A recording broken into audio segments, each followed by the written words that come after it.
अस्सलाम वालेकुम। रौनक के इफ्तार में आप सभी को खुशामदीद। मेरा नाम सोनिया सुंदस मेरा और आपका साथ होगा 6 से 8 और ये रौनक आपके लिए डॉन न्यूज़ की तरफ से लगाई गई है। जैसे ही चांद रात होगी फिर ईद की रौनकें इंशाअल्लाह ताला खैर से शुरू हो जाएंगी। उम्मीद करती हूँ खैरियत से होंगे, अच्छे रोज़े गुजर रहे होंगे और क्यों ना गुजरे भाई। हमने इतनी मेहनत की है, हमारी पूरी टीम ने इतनी मेहनत की है ये ट्रांसमिशन आप तक लाने के लिए और मेरा तो बहुत दिल चाहता है कि मैं सबको दिखाऊँ यहाँ पर कौन कौन मेरे तरफ में खड़ा होकर मेहनत से काम कर रहे होते हैं। चेहरा मेरा दिख रहा होता है लेकिन ऊपर पीसीआर से यहाँ पर नीचे मेरे साथ जो कैमरामैन भाई होते हैं सबकी टीम वर्क की एफर्ट से ही ये ट्रांसमिशन आप तक पहुंचाई जाती है। और मैं आपको ये भी बता दूं कि भाई कल जो है वो सऊदी अरब में ईद है इंशाल्लाह खैर से और होपफुली सैटरडे को जो है हमारे यहाँ ईद होगी। मतलब होपफुली नहीं, I guess I am sure, क्योंकि कल तो फिर 30 रोज़े हो जाएंगे तो सैटरडे को फॉर श्योर ईद होगी। और ये भी हो सकता है कि 10 बजे रोहित हिलाल कमेटी ऐलान कर दे कि हम भी जो हैं वो सऊदिया के साथ ईद मनाएंगे, तो फिर अल्लाह ही खैर करे। इसलिए मेरी बहनों जितनी चादरें बदलनी है, बिस्तर की बदल लें, कर्टन्स वॉश करके नए लगाने लगा लें। 50% काम जो है ना वो आप लोग डन करके रखिएगा कि कोई पता नहीं है 10-11 बजे भी ईद हो सकती है। और मैं आपको ये भी बता दूँ कि जब ये इफ्तार की ट्रांसमिशन शुरू होती है तो उस ट्रांसमिशन में मेरे साथ साथ हम बुलाते हैं एक शेफ़ को जो आपके लिए इफ्तार के खाने बनाते हैं और साथ में होते हैं स्कॉलर्स जो आपके साथ एक नशिस्त लगाते हैं और उसमें एक टॉपिक होता है जिसको लेकर हम डिस्कशन करते हैं और वो बहुत अच्छी जाती है।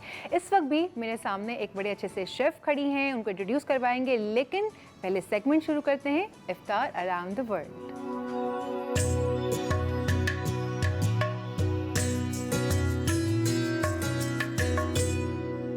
भाई आज वाली टावर्स की तरफ से एक बहुत ही क्यूट शेफ़ आई हैं, उनका नाम है शेफ़ वलिया। अस्सलाम वालेकुम शेफ़, कैसी हैं आप? अस्सलाम, मैं ठीक हूँ, आप कैसी हैं? मैं भी बिल्कुल ठीक ठाक। तो आप क्या बना रही हैं आज? आज हम बना रहे हैं कॉर्डन ब्लू। ये एक स्विट्जरलैंड से ओरिजिनेटेड डिश है, लेकिन ये फ्रांस की तरफ से स्टाइलिंग और इसकी नेम जो है ना वो थोड़ा इम्प्रोवाइज हो गया। तो ये वाली इंटरनेशनल लेवल की हम आज डिश खाने वाले हैं और हम देखेंगे कि शेफ़ का जायका कैसा है, क्योंकि हमारी सब तक जितने शेफ़ आए ना आउटस्टैंडिंग उनके हाथ में जायका था। इतनी स्क्रम्शियस उन्होंने डिशेस बनाई हैं कि हम तारीफ़ करते रह गए हैं। सो आज जो है ना हम शेफ़ के साथ देखने वाली है क्या बना रही है। जी हम थोड़ा सा जानते हैं और फिर स्टार्ट भी कर देते हैं कि क्या क्या करना है। ये सबसे पहले हम चिकन का फिले लेंगे, ब्रेस्ट बोनलेस, उसको हम बटरफ्लाई शेप देंगे, हाफ करके स्लाइस करके, और इसको हमने ये हमारे पास मौजूद है। आप इसको करते रहें, बताते भी रहिए और इसमें जो आपको मैरिनेशन का स्पाइसेस लगाने लगा हैमर की हेल्प से इसको फ्लैटन किया है। ये इवनली फ्लैटन होना चाहिए ताकि सही तरीके से कुक हो। श्योर। और रोल भी सही तरीके से हो जाए। अच्छा। देन हम इसमें अपनी वो करेंगे, सीजनिंग करेंगे। ये आप क्या लगा रही हैं इसके ऊपर? हम इसमें मस्टर्ड लगा रहे हैं। Mustard paste. जी, मस्टर्ड पेस्ट लगा रहे हैं। और फिर इसके साथ क्या जाएगा? इसके साथ जस्ट हम इसमें सॉल्ट डालेंगे, सॉल्ट स्प्रिंकल करेंगे। सॉल्ट स्प्रिंकल करेंगे, फिर और ब्लैक पेपर थोड़ी सी। ब्लैक पेपर थोड़ी ज़्यादा डाल दें, हम सारे यहाँ पे चटोरे हैं हमें ज़रा ज़्यादा अच्छे स्पाइसेस पसंद हैं, डाल दें। और काली मिर्च कोई बात नहीं, थोड़ी सी वाइट पेपर भी जाएगी इसमें। हाँ, वाइट पेपर, ब्लैक पेपर, खूब सारा नमक। ओके, बस वाले एक काम करते हैं, थोड़ा सा हम रुक जाते हैं यहीं पर क्योंकि ब्रेक का वक्त आ गया है। ब्रेक से जब वापस आएंगे तो फिर इसकी प्रॉपर रेसिपी का आगाज़ करेंगे। छोटा सा ब्रेक लेते हैं, ब्रेक के बाद हाजिर होते हैं।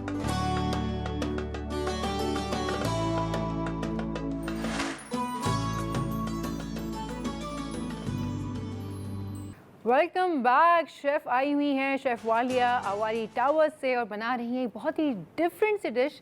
और हमने बस उसको शुरू ही किया था कि ब्रेक आ गया। अब हम अपनी रेसिपी को बाकायदा तौर पे आपके सामने बनाएंगे। जी शेफ़ बताइए, अब आपने उसके अंदर मस्टर्ड सॉस लगाया था, मुझे याद है, नमक स्प्रिंकल किया था, ब्लैक पेपर, वाइट पेपर। अब उसके बाद अब हम इसकी सीजनिंग हमने कर दी, तब हम इसको अच्छी तरह इसमें मिला लेंगे।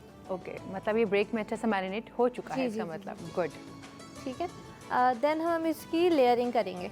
लेयरिंग इसकी होगी चिकन सलामी से। चिकन सलामी यूज़ होती है इसमें।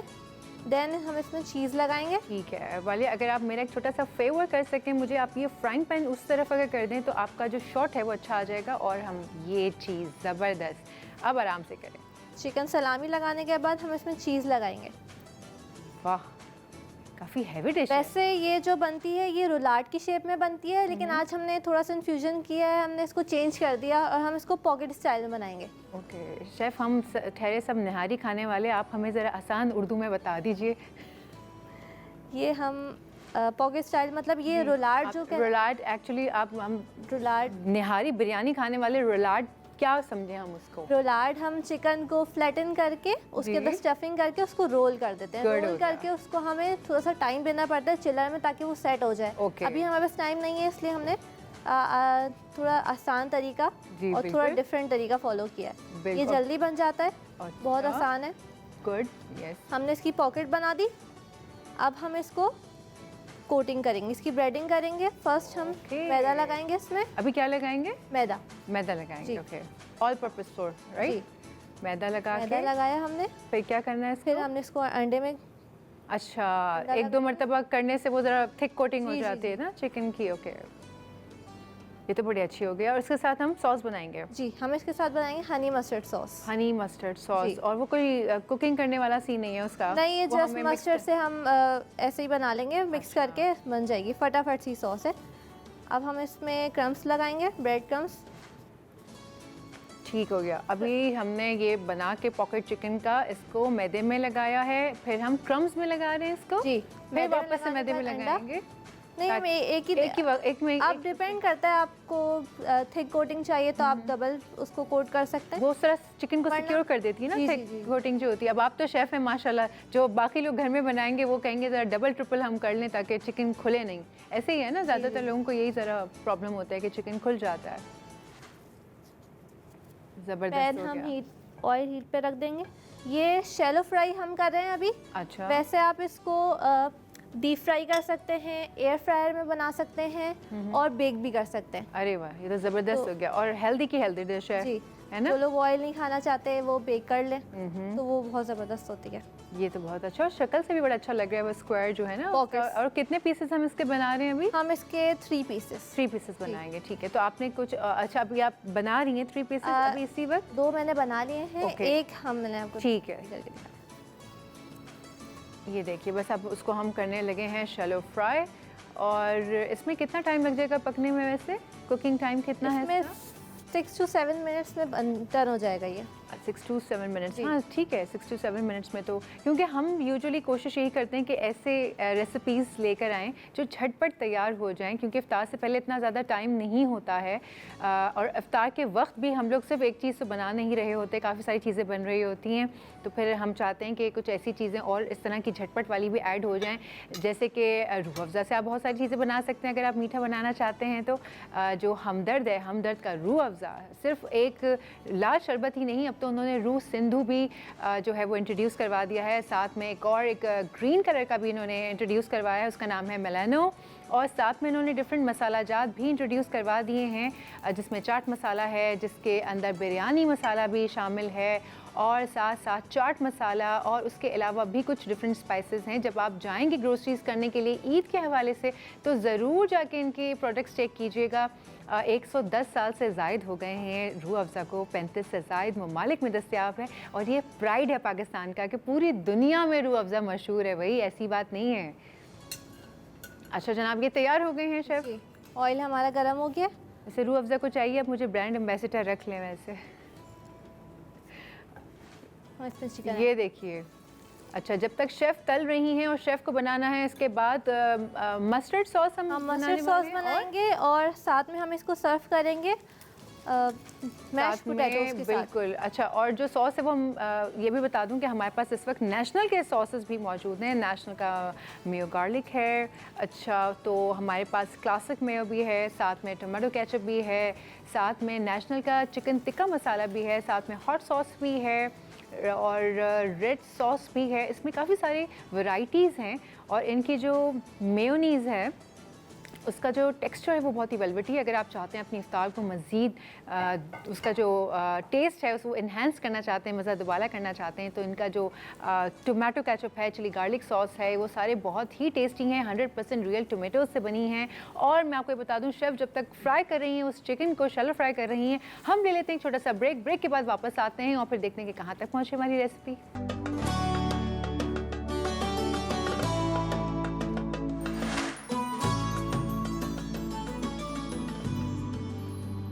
वेलकम बैक जनाब। हम खड़े हुए हैं इस वक्त काउंटर पर और ब्रेक में ही शेफ़ ने उसका जो सॉस था वो तैयार कर दिया था, क्योंकि मैं आपको पता है ज़्यादा टाइम तो होता नहीं है। शेफ़, आपने इसके अंदर क्या क्या ऐड किया था? हमने इसके अंदर मायोनीज़ ऐड किया है, मस्टर्ड है और हनी है और सॉल्ट एंड पेपर। अच्छा। ये हनी मस्टर्ड सॉस है। ये हनी मस्टर्ड सॉस है इस वक्त जो आप देख रहे हैं मेरे हाथों पे, और ये झटपट तैयार हो गया था, इसमें कुछ इतना खास गया नहीं है। और हमने आपको रेसिपी कार्ड थोड़ी देर में शेयर भी हो जाएगा, साथ में चिकन जो है वो फ्राई हो रहा है। और इसके साथ क्या बनेगा? अब हम ये मैश पोटैटोज बना रहे हैं इसके साथ सर्व करने के लिए। okay, साइड डिश जो होती है। ठीक हो साइड गया। डिश मैश पोटैटोज के अलावा आप चाहें तो फ्राई सर्व कर सकते हैं, जो आपका सौते वेजिटेबल्स सर्व कर सकते हैं, नूडल्स सर्व कर सकते हैं और गार्लिक राइस भी लोग सर्व करते हैं ना मोस्टली इस तरह की डिशेस के साथ। बिल्कुल अच्छा है। और इसमें क्या क्या डालेंगे? सॉल्ट। अच्छा, ये जब बॉईल किया था तो ये विदाउट सॉल्ट बॉईल? जी। ओके। और इसमें बॉईल करने के बाद हमने इसको ग्रेट कर लिया। और फिर अब इसमें गया है सॉल्ट और ब्लैक पेपर। ठीक हो गया। और क्या जाएगा इसमें? थोड़ा सा मिला के। ओके। और ये चिकन भी ऑलमोस्ट होने वाला है ना, क्योंकि काफ़ी देर से हो गई है। हो गई। ये मैं कर देती हूँ इसको, कोई बात नहीं, आप वो कर लीजिए। ये देखिए, बस ये डन है। ये हो गई हमारी chicken done. Chicken almost done है। इसका हमने स्टोव भी ऑलमोस्ट बंद कर दिया है। और साथ में बिल्कुल शेफ़ हमारे पास सिर्फ 3 मिनट हैं, तो आप जल्दी से जो है ना वो तैयार कर लीजिए, क्योंकि हमें ड्रिंक भी बनाना है इसी में। ये देखिए आप, ये हो गया जनाब। लाइए मुझे दे दीजिए, आप जल्दी से वो बना लीजिए। ये देखें जब मैश पोटैटोस, एक मरतबा रेसिपी थोड़ी सी बता दीजिए इसकी, आपने क्या क्या डाला है इसमें? मैश पोटैटोस में हमने सॉल्ट, पेपर, बटर और क्रीम। ठीक है। और ये जो हमने सॉस बनाई है इसका भी बता दीजिएगा प्लीज़। सॉस पे हमने मायोनीज, मस्टर्ड सॉस और हनी, सॉल्ट एंड पेपर डाला है। ये देखें, और सॉस जो है वो 2 मिनट में तैयार हो गया। चिकन जो है वो भी हमारा ऑलमोस्ट रेडी हो चुका है। और बस ये मैश पोटैटोस और प्लेटर भी बस हम आपको रेडी करके दिखा देते हैं। रेडी है, बस आप प्लेटर निकाल लेते हैं, सर्व कर लेते हैं और फिर जल्दी से आप ड्रिंक बना लीजिएगा। ये देखिए, ठीक हो गया। ये देखिए, अब आप आराम से बनाइए।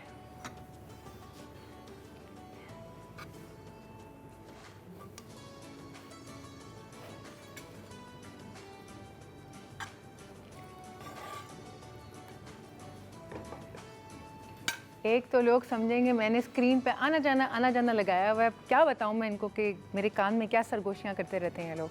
चलें भाई, हो गया हमारा ये रेडी। वाह, कितना अच्छा डिज़ाइन बन गया है। बस आप ये रख लेते हैं हम इसको, और हमारे पास टाइम असल में बहुत शॉर्ट होता है ना, तो हमारी कोशिश होती है जल्द से जल्द हम करते हैं। ड्रिंक में क्या क्या हम इस्तेमाल करें? ड्रिंक में हम बना रहे हैं कोकोबेरी ब्लिस। हम इस पे यूज़ करेंगे स्ट्रॉबेरीज, कोकोनट मिल्क और सिनेमन का टच देंगे। We have only 2 minutes left, हमें जल्दी से करना होगा क्योंकि फिर हमारा ब्रेक हो जाएगा। बिल्कुल, बस अब इसको छोड़ देते, मैं कर देती हूँ, आप हो ना ये शुरू कर दें। कोई बात नहीं, ऐसा होता है, लाइव शो है सब चलता है। आप जब तक ये कीजिए और मैं इसको रेडी कर देती हूँ। अच्छा, इसमें क्या क्या ऐड करेंगे आप बताती भी जाइए प्लीज़ साथ में। इसमें हम स्ट्रॉबेरीज ऐड कर रहे हैं, या फ्रोज़न भी ले सकते हैं और फ्रेश भी ले सकते हैं। अच्छा, फ्रोज़न भी ले सकते। इसके ऊपर जाएगी, ये देखिए ऊपर चली गई, ये देखिए। देन हम इसमें कोकोनट मिल्क डालेंगे। कोकोनट मिल्क डाल रहे हैं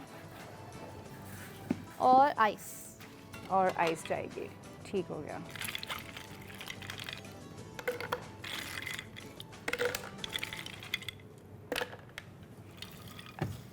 चलो और मिक्स करेंगे इसको हम। और सिनेमन सिरप डालेंगे हम, इसको एक स्पाइसी टच देने के लिए और फ्लेवर और उसका अरोमा भी। बिल्कुल। और फिर रूह अफ़ज़ा भी ऐड करेंगे। मशरूब मशरिक़ राहत है जहाँ 110 साल से ज़ायद 35 से ज़्यादा कंट्रीज़ में अवेलेबल, पाकिस्तान का प्राइड। और अब सिर्फ यही नहीं, इसके साथ उन्होंने 2 डिफरेंट फ्लेवर्स में इंट्रोड्यूस करवा दिए हैं, साथ में मसाला जात भी हैं। और अब हम इसको बस, अब हमारे पास सिर्फ 30 सेकेंड्स हैं।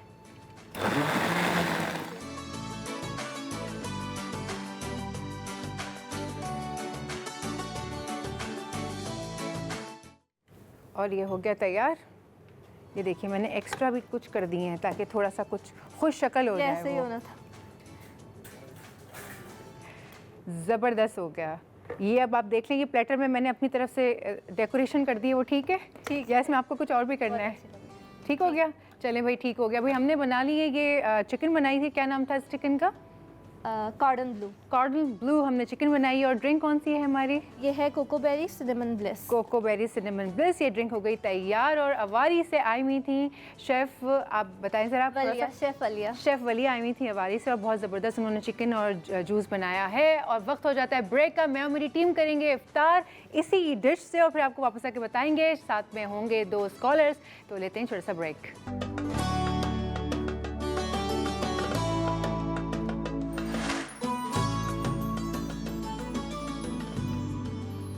रौनक के अफ्तार में एक मरतबा फिर आप सभी को खुशामदीद। मैं सोनिया सुंदस, मेरा और आपका साथ होगा 7 से 8। और ये 7 से 8 लगती है एक मखसूस नशिस्त जिसका हिस्सा होते हैं मुफ्ती नूर रहमानी साहब, डॉक्टर सरवत अस्करी साहिबा जो इस वक्त मौजूद भी हैं। अस्सलाम वालेकुम, बहुत बहुत शुक्रिया तशरीफ़ लाने के लिए। और आप लोग आते हैं और जितना इन्फॉर्मेटिव सेशन होता है, मैं बार बार ये बात कहती हूँ कि ये जो 1 घंटा ये कैसे गुजर जाता है ये भी पता नहीं चलता। और मैं ये रिक्वेस्ट कर रही हूँ कि इस तरह की जो बैठक या नशस्त होती है ना, ये लगती रहनी चाहिए। सिर्फ रमज़ान का इंतज़ार नहीं करना चाहिए। और ज़रूरी नहीं कि हम इस्लामिक पॉइंट ऑफ व्यू, ये एक सोशल अवेयरनेस और रिलीजियस और स्पिरिचुअल अवेयरनेस का प्रोग्राम है। इसमें आप शामिल भी हो सकते हैं। आप चाहें तो कॉल करके लाइव कॉल्स करें और मुफ्ती साहब से आपस से बात करना चाहें या टॉपिक का हिस्सा बनना चाहें तो you are more than welcome. Life lines जो हैं वो ऑन रहती हैं और ज़रूर आपको ऐसी ट्रांसमिशंस का भी हिस्सा बनना चाहिए, क्योंकि जो आस पड़ोस में ट्रांसमिशंस हो रही हैं और जिस तरह के सवाल और जिस तरह की TRPs के लिए काम हो रहे हैं वो हम यहाँ नहीं कर रहे हैं। हमारा जो मकसद है वो ऑथेंटिक इन्फॉर्मेशन और social awareness, religious spiritual awareness फैलाना है। सो आज का जो टॉपिक है वो भी बड़ा अहम है। जैसे कि हम पिछले दिनों बात करते आए हैं फ़जूल ख़र्ची के हवाले से, हमने बात की चांद रात के हवाले से। तो मैं ये सोचने पे मजबूर हो गई कि जैसी चांद रात करीब आ रही होती है या चांद रात होती है, हम पता नहीं क्यों रमज़ान से बिल्कुल परे हट जाते हैं, दूर हो जाते हैं। सारा जो हमारा फोकस है ना वो शॉपिंग, शीर खुरमा, घर कैसे सजाना है, कपड़े क्या पहनने हैं, चूड़ियाँ कहाँ से लेनी है, चप्पल जूता कहाँ से लेना है, कितने दिन के कपड़े लेने हैं, कहाँ जाना है, कहाँ नहीं जाना, कितनी ईदी वसूल करनी है, कितनी देनी है, सारा फोकस दुनिया पे चला जाता है। और जो असल मकसद है या जो जागने की रात या जो लैलतुल क़द्र या लैलतुल जायज़ा है उसको हम कदरे भुला बैठते हैं, हमें याद ही नहीं होता। बल्कि यहाँ तक कि मैं सच्ची बात बताऊँ तो बहुत सारे लोग ऐसे होंगे जो मेरा ये जुमला सुन के सोच रहे होंगे ये लैलतुल जायज़ा की क्या बात है, ये क्या बात कह रही है, क्योंकि हमें अवेयरनेस नहीं है, हमें नॉलेज नहीं है। आज इसी पर बात करेंगे। मुफ्ती साहब, मैं आपसे शुरू करना चाहूँगी कि जैसे मैंने आपसे कहा चांद रात करीब आने लगती है, हम लोग दुनिया में मशगूल हो जाते हैं। लैलतुल जायज़ा के बारे में पता ही नहीं है, नॉलेज ही नहीं है लोगों को, दुनियावी कामों में मसरूफ़ हो जाते हैं। मैं चाहूँगी आप इस रात के हवाले से थोड़ी सी डिटेल्स बताइए। नहमदु व नसल्ली अला रसूलिहिल करीम, अम्मा बाद, फ़अऊज़ु बिल्लाहि मिनश शैतानिर रजीम, बिस्मिल्लाहिर रहमानिर रहीम। तमाम तारीफ़ें अल्लाह सुब्हानहु व तआला के लिए और दुरूद सलाम अल्लाह के रसूल, हम सब के आका, हम सब के मौला ताजदार मदीना, ताजदार ख़त्म नबूत हुज़ूर मोहम्मद रसूलुल्लाह सल्लल्लाहु अलैहि व आलिहि वसल्लम। शोबुल ईमान की हदीस है जिसको अल्लाह के नबी सल्लल्लाहु अलैहि वसल्लम ने फरमाया कि जो ये आज की जो रात अगर चांद रात होती है, 29वीं शब या 30वीं शब जो चांद रात हो, उससे फरमाया लैहिया तिलकल लैला लैलतुल जाइज़ा, कि ये इनाम वाली रात है। इस रात अल्लाह की तरफ से ख़ास इनाम होते हैं। एक हदीस में 4 और एक हदीस में 5 वो रातें नाज़रीन, अगर कोई उसमें इबादत करे, रसूलुल्लाह सल्लल्लाहु अलैहि वसल्लम फरमाया वजबत लहुल जन्नह, अल्लाह उस पर जन्नत को वाजिब कर देता है। यानी 5 रातें ऐसी हैं। एक है लैलतुल तरविया यानी 8 ज़िलहज की रात, लैलतुल अरफा यानी अरफात की रात, हज वाली रात, फिर एक है लैलतुल निस्फ़ शाबानुल मुअज़्ज़म 15वीं शाबान शब बारात की रात, और ये है ईद उल फितर की रात, चांद रात जी ईद उल फितर की रात यानी कि, और एक में है ईद उल अज़हा की रात। इस तरह जो शख्स इनमें इबादत करता है, एक हदीस में आता है कि अल्लाह ताला आज की रात, अगर ये पहले शव्वाल की रात हो जाती है, क्योंकि रमज़ान ख़त्म होता है शव्वाल शुरू होता है, तो शब शव्वाल यानी पहली जो रात होती है जिसे हम चांद रात कहते हैं, उसमें अल्लाह सुब्हानहू व तआला किसी की दुआ रद्द नहीं फरमाता। और एक हदीस है अल्लाह के नबी सल्लल्लाहु अलैहि वसल्लम ने फरमाया कि जिस तरह मज़दूर मज़दूरी करता है तो इसे मज़दूरी मिलती है, तो आज अल्लाह की तरफ से मज़दूरी मिलने वाली रात है।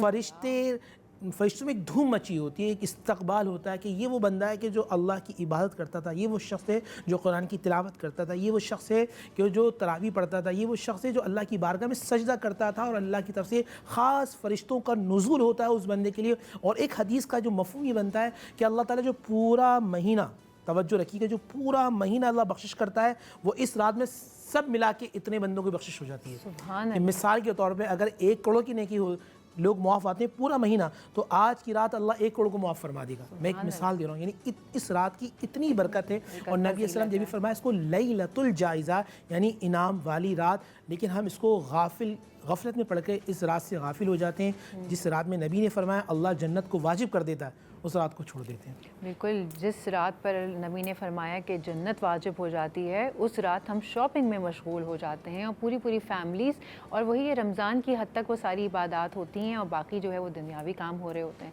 तो आपा हम किस तरीके से इस रात को मना सकते हैं? क्या ख़वातीन स्पेशली, क्योंकि ज़्यादातर जो चीज़ें वो ख़वातीन के अतराफ़ ही घूम रही होती हैं, तो हम क्या करें? क्या ख़वातीन पहले अपने सारे काम निपटा लें और फिर इबादत में मशगूल हो जाएँ और फैमिली को भी साथ में लगाएँ? बिस्मिल्लाहिर्रहमानिर्रहीम, अस्सलाम वालेकुम। यकीनन ये बहुत खूबसूरत मौजू है आज का, और परवरदिगार आलम हमारी माह रमज़ान मुबारक की गई तमाम तर इबादतों को कबूल मकबूल फ़रमाए, आमीन सुम्मा आमीन। हज़रत इमाम ज़ैनुल आबिदीन अलैहिस्सलाम यानी ख़ानदान अहले बैत में जितने ग़ुलाम और जितनी कनीज़ें इमाम ज़ैनुल आबिदीन अलैहिस्सलाम ने आज़ाद फ़रमाए हैं, उतने किसी ने नहीं आज़ाद फ़रमाए हैं। और हज़रत इमाम ज़ैनुल आबिदीन अलैहिस्सलाम जब पहली रमज़ान का दिन शुरू हुआ करता था तो आप अपने पास एक रजिस्टर रख लिया करते थे, और इमाम ज़ैनुल आबिदीन अलैहिस्सलाम अगर कोई कनीज़, कोई ग़ुलाम, कोई कसूर, कोई गलती कर दिया करती थी तो उसके ऊपर कोई सरजनिश नहीं फरमाते थे, बल्कि उसको उस रजिस्टर में लिख लिया करते थे। और जब पूरा माह रमज़ान मुबारक गुजर जाता था और आज के यानी 29 का दिन आ जाता था, तो हज़रत इमाम ज़ैनुल आबिदीन अलैहिस्सलाम उन तमाम ग़ुलामों को और उन तमाम तर कनीज़ों को बुलाते थे और अपने हाथ में रजिस्टर लेकर याद कराते थे कि देखो फ़लाँ दिन था, फ़लाँ मौका था, फ़लाँ वक्त था, तुमने ये कसूर, ये गलती की थी, क्या मैंने तुम्हें सरजनिश की, तुम्हारे कसूर पे कुछ कहा? तो वो ग़ुलाम और वो कहीं कहते थे बेशक फ़र्ज़ंद रसूल आपने कुछ भी नहीं कहा।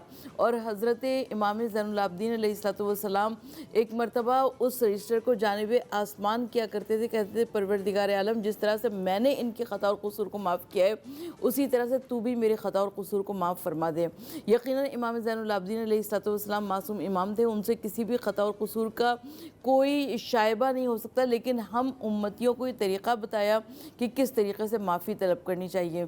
तो हम लोगों को माह रमज़ान मुबारक में इस तरीके से माफ़ी तलब करनी चाहिए। बहुत अच्छी बात है मुफ्ती साहब। ऐसा है कि जैसे आपने कहा लैलतुल जायज़ा की रात, हमें इसके बारे में इतनी अवेयरनेस नहीं है और इसीलिए हमने ये टॉपिक निकाला कि जाहिर सी बात है बहुत सारे ऐसे लोग हैं जो हो सकता है हमारे कहने से, सुनने से लोग इबादत करें तो हमारा तो रिवॉर्ड ऊपर से आना है कि हमारी वजह से अगर कोई इबादत कर रहा है, किसी की बख्शिश हो जाती है, तो सोचें फिर हमारा वो रिवॉर्ड क्या ही होगा। मैं तो उस लालच में बैठी हुई हूँ और साथ में एक छोटी सी लालच आ गई है ब्रेक की, क्योंकि ब्रेक में हमें कुछ चीज़ें डिस्कस भी करनी होती हैं। ब्रेक लेते हैं, ब्रेक के बाद हाजिर होते हैं।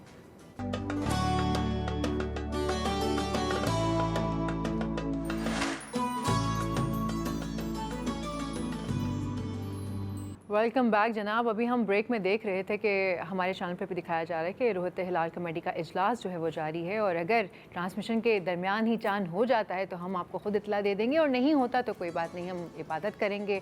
और कल की रात जो है वो हम चांद रात जो है डिक्लेयर्ड होगी और फिर परसों इंशाल्लाह ईद होगी। बस कल ईद मनाएं या परसों ईद मनाएं, खुशी खुशी ईद मनाएं, खैर की ईद मनाएं, मोहब्बतें बाँटें, मोहब्बतें बिखेरें। बस ये होना चाहिए ईद का पैगाम, चाहे वो दिन कोई सा भी हो। हाँ, लेकिन एक्साइटमेंट ज़रूर होती है बचपन से ही कि कल ईद है, कि परसों ईद है। एक्साइटिंग ये जो एक फीलिंग्स होती हैं ये भी बहुत अच्छी होती हैं, लेकिन फिर वही बात है कि उन एक्साइटिंग फीलिंग्स में या उस एक्साइटमेंट में अल्लाह को नहीं भूल जाना है हमें। उसमें हमें ये जो फीलिंग्स दे रहा है, जो ये जो हमें खुशी दे रहा है, उसको नहीं भूल जाना। ये तो फिर एहसान फरामोशी हुई ना कि अल्लाह ताला आपको खुशी से नवाज रहा है, कितना अच्छा आपको दिन देने वाला है, एक खुशी का समा होने वाला है, और हम जो दे रहा है अता करने वाला, हम उसी को भूल जाएं, ये तो अच्छी बात ना हुई। ये बिल्कुल ऐसा ही है मुफ्ती साहब, ऐसे ही हो गया ना कि अगर मैं आपके साथ कुछ अच्छी चीज़ कर रही हूँ, मैं आपको दे रही हूँ और आप उसको लेके खुश हो जाएं और देने वाले को ही भूल जाएं, ये तो ऐसा ही हो गया ना। ला इन शकरतुम लअज़ीदन्नकुम वला इन कफ़रतुम इन्ना अज़ाबी लशदीद। कुरान में अल्लाह फरमाते हैं अगर मेरा शुक्र अदा करोगे तो मैं अपनी नेमतें बढ़ाता चला जाऊँगा। वला इन कफ़रतुम और इनकार करोगे नहीं मानोगे तो इन्ना अज़ाबी लशदीद मेरा अज़ाब शदीदतर है। अल्लाह ताला राज़ी उस बंदे से होते हैं जो शुक्र अदा करते हैं। नमाज ईद क्या हज़रत उमर बिन ख़त्ताब रज़ी अल्लाह तआला अन्हु गमज़दा है।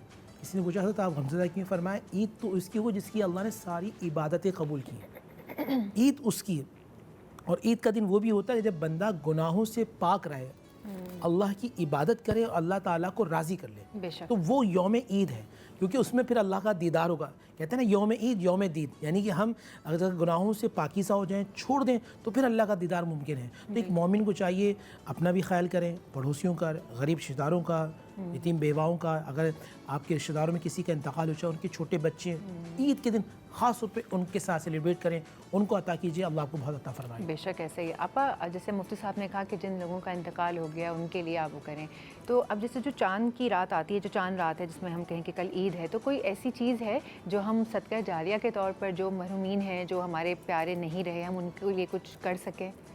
बेशक बहुत अच्छा सवाल है आपका। और मौला कायनात अली इब्न अबी तालिब अलैहिस्सलाम इरशाद फरमाते हैं कि हर वो दिन ईद का दिन है कि जिस दिन में तुमने खुदा की कोई मईसत ना की हो।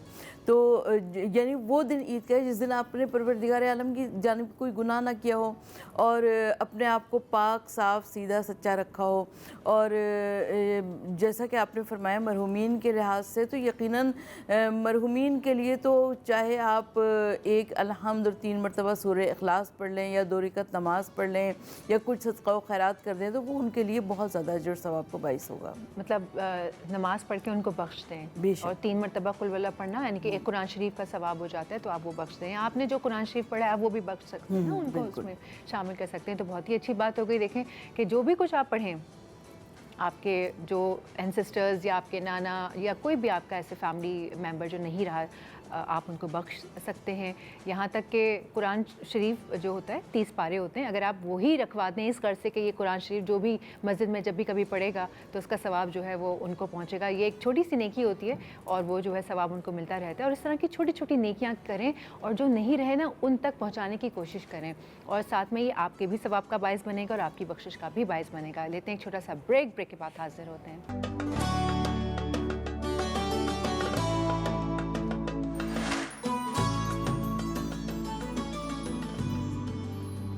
रौनक अफ्तार में आप सभी को एक मरतबा फिर खुशामदीद। हम बात कर रहे हैं चांद रात के हवाले से, लैलतुल जायज़ा के हवाले से, जिसके बारे में हमें इतनी इन्फॉर्मेशन है नहीं, लेकिन आज हम ये स्पेशल टॉपिक चूज़ करके आए हैं ताकि लोगों को पता लगे कि सिर्फ चांद रात पर शॉपिंग नहीं करनी होती है, बल्कि उसके अलावा इबादत भी करनी होती है और उसके कुछ अस्कार होते हैं मखसूस।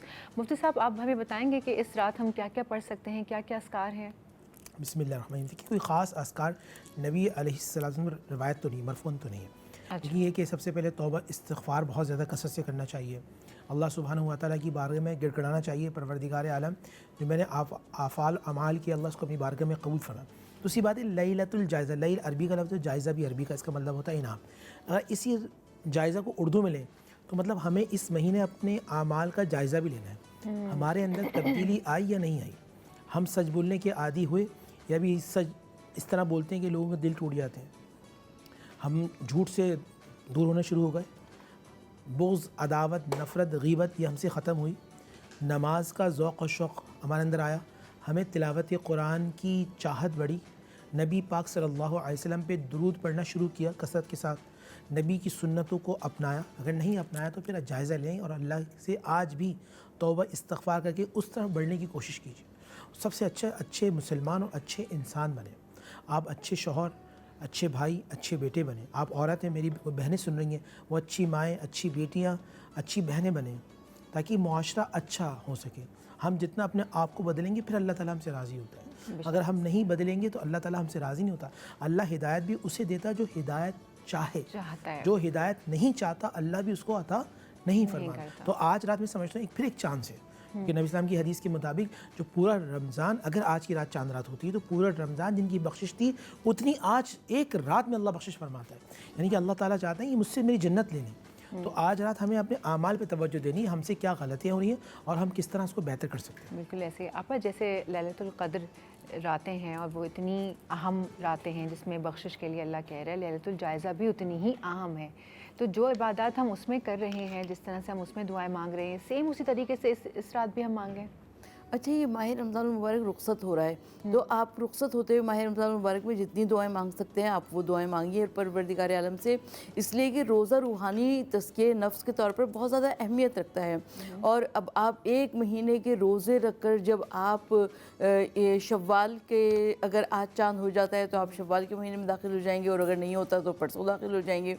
तो इमाम सैयद सज्जाद की एक दुआ सहीफ़ा कामिला में मौजूद है जो कि दुआए विदाए माह रमज़ान के तौर पर पढ़ी जाती है। परवरदिगार आलम हम सबको तौफ़ीक़ अता फ़रमाए कि हम सब उस दुआ को पढ़ लें। बिल्कुल ऐसा ही है। अब जैसे चाँद जैसी हमें पता चलता जा रहा है, एक्साइटमेंट बढ़ती जा रही है, आधे घंटे 1 घंटे में पता चल जाएगा कि जी चाँद रात है या नहीं है।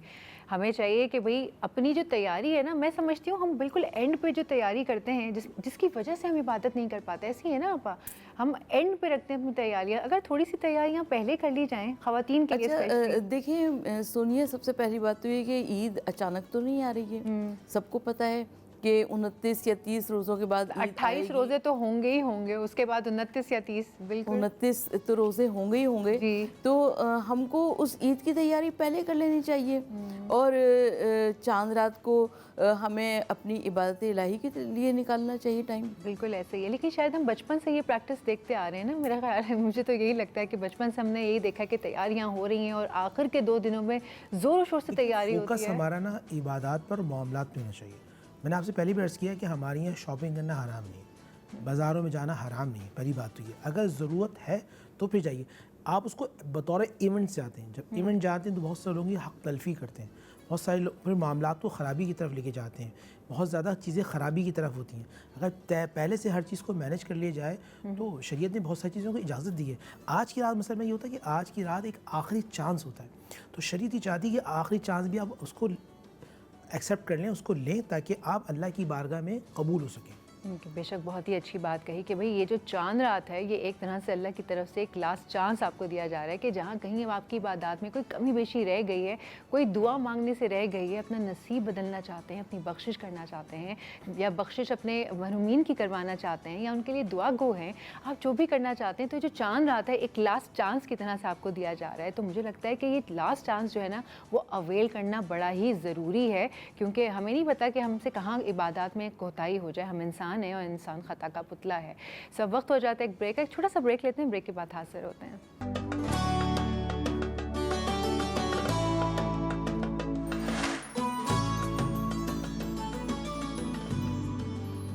वेलकम बैक जनाब। रोयत हिलाल का जो इजलास है चांद देखने के लिए वो जारी और सारी है। देखते हैं कि आज चांद होता है या नहीं होता। अगर हो जाएगा चांद तो कल आपसे ईद शो में मुलाकात होगी और अगर नहीं होता तो फिर रमज़ान ट्रांसमिशन कंटिन्यू रहेगी।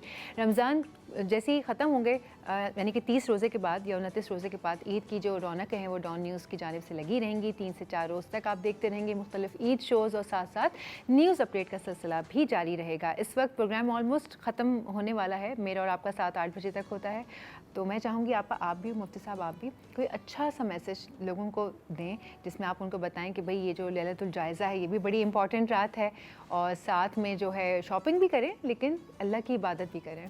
बिस्मिल्लाहिर्रहमानिर्रहीम। एक देखिए, नबी साहब की सुन्नत के मुताबिक कहूँगा, कुरान में भी बाबा जिक्र किया है कि झूठ मत बोलो। कुरान मजीद फ़ुरक़ान हमीद में हदीस में है कि जो शख्स झूठ बोलता है उसकी मुंह की बदबू से फ़रिश्ता 1 मील दूर चले जाता है। एक अल्लाह के नेक बंदे थे जो दुआ करते थे, अल्लाह ताला दुआ कबूल फरमाता है। किसी ने पूछा, हज़रत आप कुरान की कौन सी आयत या सूरत पढ़ते हैं कि अल्लाह ताला आपको ये मकाम अता फरमाए कि आप जो हाथों को बुलंद करते हैं अल्लाह दुआ रद्द नहीं फरमाता। आपने फरमाया कि ज़बान को पकड़ा, कहा मैंने इस ज़बान से झूठ बोलना छोड़ दिया, अल्लाह ने मेरी बात को रद्द करना छोड़ दिया। सबसे पहली बात तो आप झूठ बोलना छोड़िए। सेकंड ये कि मैं आपसे सवाल करता हूँ नाज़रीन से, रहमत कौन लाता है? रहमत भेजता अल्लाह है, लेकिन लाता कौन है? फ़रिश्ते। बरकत देता कौन है? अल्लाह। लाते कौन है? फ़रिश्ते। मियाँ बीवी में मोहब्बत कौन डालता है? अल्लाह। किसके ज़रिए? फ़रिश्तों के ज़रिए। बाप और बेटे में शफ़क़त कौन डालता है? अल्लाह। किसके ज़रिए? फ़रिश्तों के ज़रिए। जिस घर में, जिस दुकान में झूठ बहुत ज़्यादा बोला जाएगा वहाँ फ़रिश्ते दूर हो जाएंगे, और जब फ़रिश्ते दूर हो जाएंगे तो बरकत ख़त्म हो जाएगी, उल्फत ख़त्म हो जाएगी, मोहब्बत ख़त्म हो जाएगी, रहमत ख़त्म हो जाएगी। आज घरों के अंदर जब एक साथ बैठे लोग तो नफ़रतें शुरू हो जाती हैं, एक दूसरे में खिंचाव शुरू हो जाता है। पहले लोग बैठते थे, एक दूसरे के साथ दिल जुड़ जाया करता। तो फिर आज का मैसेज है, झूठ बोलना छोड़ दिए, एक दूसरे का एहतराम करें, एक दूसरे को बर्दाश्त करें।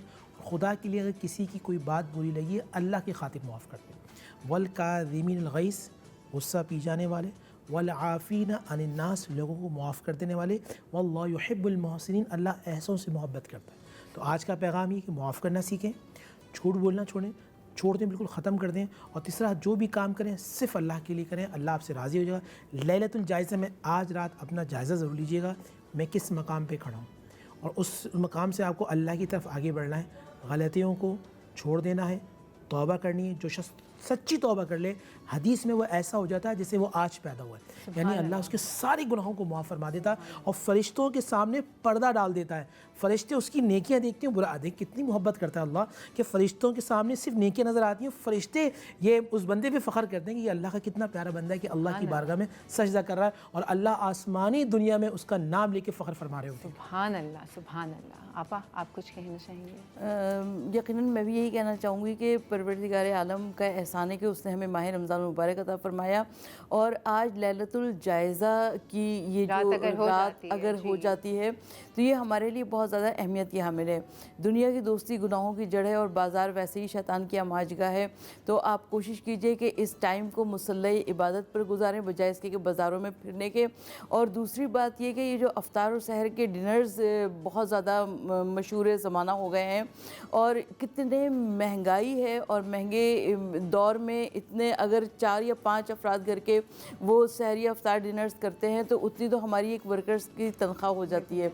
तो हमको कोशिश करनी चाहिए कि असराफ से बचना चाहिए। बिल्कुल ऐसे ही है। बहुत ही खूबसूरत मैसेजेस दिए हैं आपने भी, आपा, और मुफ्ती साहब आपने भी, और मैं हमेशा की तरह आप दोनों की शुक्रगुजार हूँ कि आप इस नशिस्त का हिस्सा बनते हैं।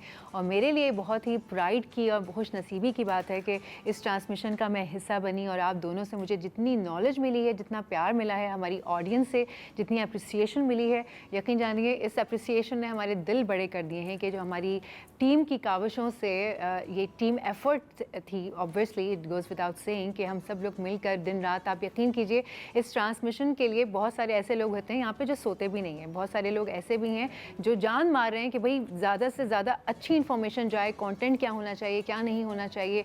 इफ्तार करो सीधा, हम सही तरह से इफ्तार भी नहीं कर पाते हैं क्योंकि हमें ट्रांसमिशन आप लोगों के सामने लेकर आनी होती है। तो ये सब हम आपके लिए कर रहे हैं। तो जो आपकी अप्रिसिएशन का एक छोटा सा लफ्ज़ भी जो है ना वो हमारे लिए बहुत मानी रखता है, और उसका मतलब ये हुआ कि अप्रिसिएशन एक्चुअली बहुत मैटर करती है। लाइक आप एहसास करें, जैसे मुफ्ती साहब ने और आपा ने मैसेज दिया, माफ़ करना सीखिए, झूठ बोलना छोड़ दीजिए और एहसास करना सीखिए, और सबसे पहले अपने अंदर झांकें और ये सोचें कि क्या आप अच्छे इंसान हैं या नहीं। तो आज का मैसेज ये मेरी तरफ से, और 8 बजे हो चुका है, 8 बज चुके हैं, नशिस्त का वक्त जो है वो ओवर हो चुका है। कल आपसे मुलाकात होती है अगर, तो या तो ईद शो में होगी या फिर रमज़ान ट्रांसमिशन में होगी, तो जो भी होगी लेकिन मुलाकात ज़रूर होगी। अपना रखिए ढेरों ख्याल, हमें दुआओं में याद रखिएगा। अल्लाह हाफ़िज़।